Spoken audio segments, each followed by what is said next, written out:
What up, Crypto Warriors? It's Ultra Crypto back again. It is Wednesday, the 20th of January, 2021. Bitcoin is having a correction.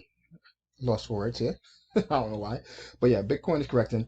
And it started kind of dumping yesterday after the new Treasury Secretary, who used to work for the Fed, Janet Yellen, came out and said some bad things about Bitcoin and cryptocurrencies, and that they need to try to wrangle it in some more, and the fact that it's only used for illicit transactions. Well, man, you know I'm going to get deep into this one. But the market is correcting because of that kind of news or FUD that came out.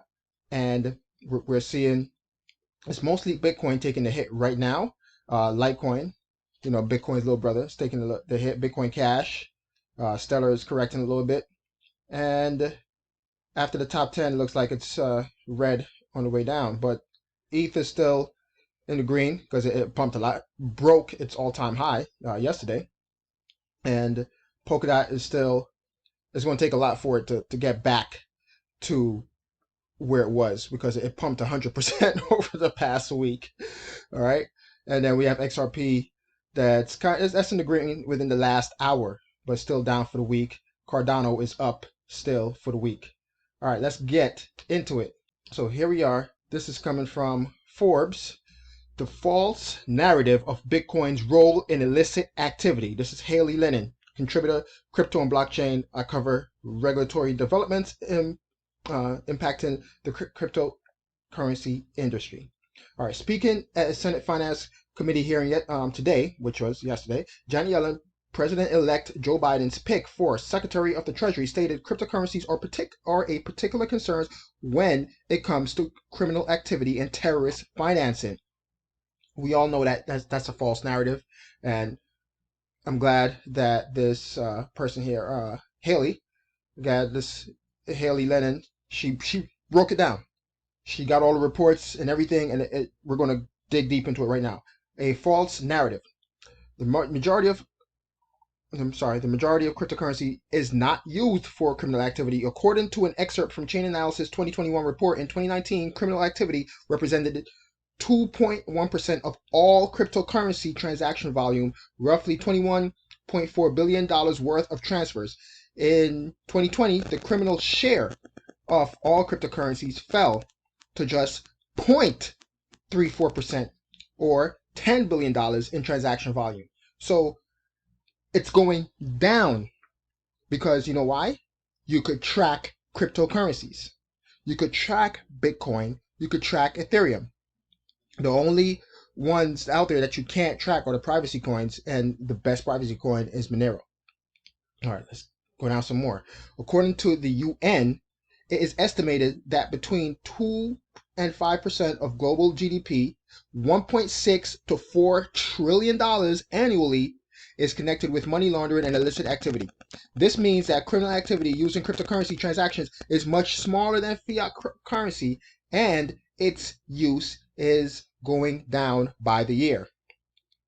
Now, you mean to tell me that somebody that used to work as the Federal Reserve Chair and is now going to be the Secretary of the Treasury don't have all these facts?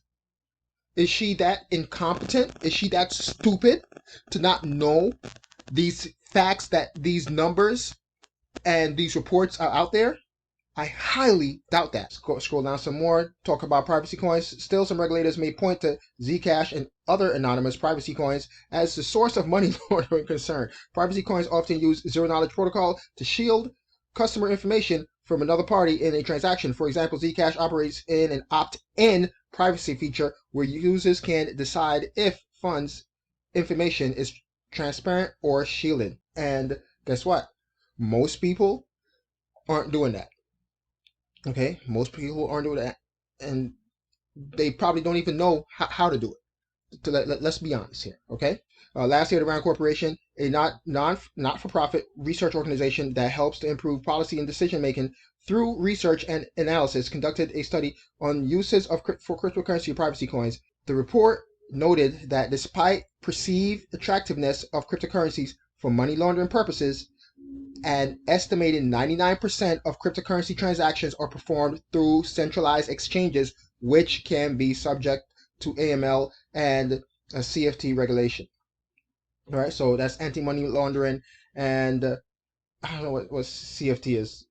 For me, that's combat fitness test because I'm a former Marine. I have to look that up. Regulation uh, similar to traditional banks and exchanges.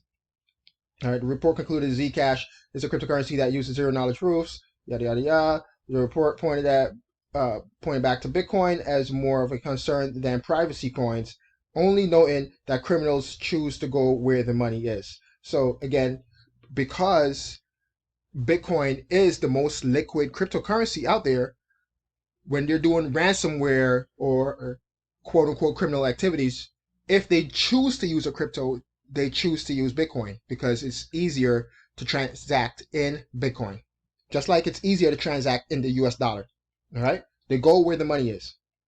Physical cash and traditional methods of payment.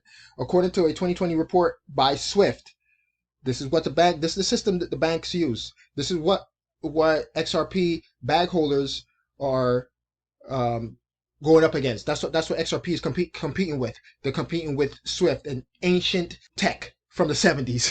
Okay, a messaging system. It doesn't even send money. It's just a messaging system, and that's what XRP is competing with. But nonetheless, it's Swift, Society for Worldwide Interbank Financial Telecommunication cases of laundering through cryptocurrencies remain relatively small compared to the volumes of cash laundered through traditional methods, the report states. Just last week, FinCEN announced a $390 million enforcement action against Capital One for engaging in both willful and negligent violations of the Bank Secrecy Act and its implementing regulations. All right, so what did Capital One do?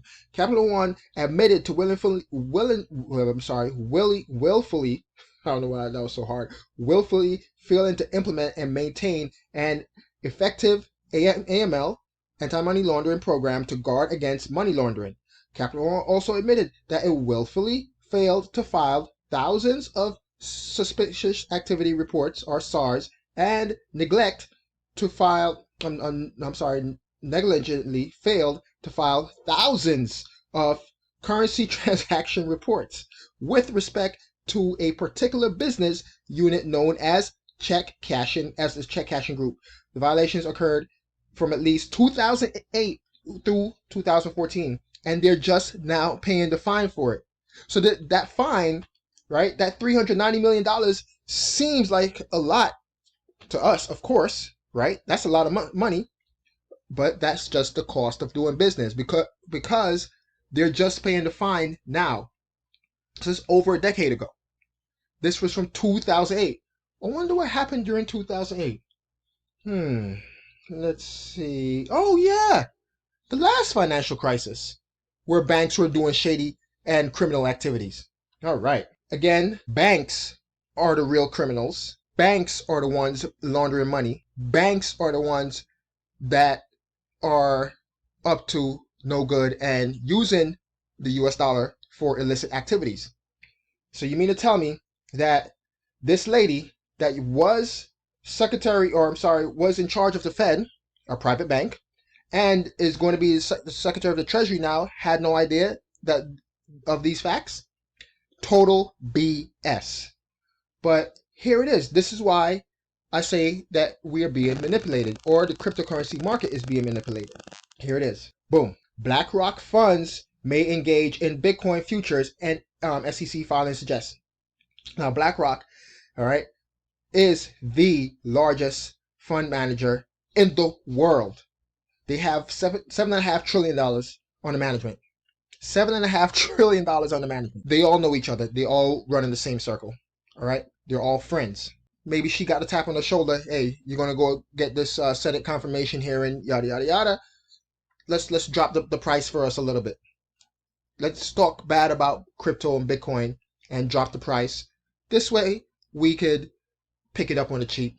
We should have got in under 10K, but we didn't think it was a thing until it broke past its all-time high of 20K. Not saying that's exactly what happened. I'm just saying. All right. you guys are smart. You could do some Googles out there and Google some things, and maybe you may find a thing or two.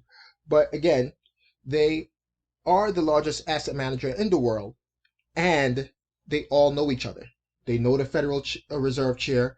They know that the Treasury Secretary people. These guys have lunch and dinners together and go to the same functions. Probably went to the same school with each other. So again, we're being manipulated here. They wanted to drop the price. This way they could pick it up. The same thing happened back in 2017 with Jamie Dimon and JP Morgan. Talking trash about Bitcoin just to drop the price so that the European division of JP Morgan could pick up Bitcoin on the cheap. Google it. It's out there. All right. Let's discuss it in the comment section below. What do you guys think? Do you think that this is the reason why she spoke so bad about Bitcoin and crypto? Is to allow her friends over here at Blackrock to pick it up on the cheap? And also, there's one more thing. Also, yesterday, she announced the fact that there needs to be more currency printing. All right. So maybe they knew that. Not maybe. They know if they talk about currency printing, right? That will cause asset prices to skyrocket. The regular stock market, gold will pump, and Bitcoin will pump off the news of more currency printing. So she released that news yesterday with the FUD at the same time. And then also today we have BlackRock talking about they want to get into the crypto game. It's not a coincidence, people. It's not a coincidence. Here it is. Bitcoin is a digital asset whose ownership and behavior are determined by a participant in an online peer-to-peer network that connects computers that run publicly accessible or open source software that follows the rules and procedures governing the Bitcoin network, commonly referred to as the Bitcoin protocol. They know what they're talking about. They know about Bitcoin. They understand it. They know where it's going. They're all predicting Bitcoin to be in the mid to high six figures. Okay, people? Let's discuss in the comment section below. It's Sergeant Crypto. Thanks for watching. Please smash up that like and subscribe if you haven't subscribed. And hit that notification bell to get notified when I upload new videos. And I'm out. Peace.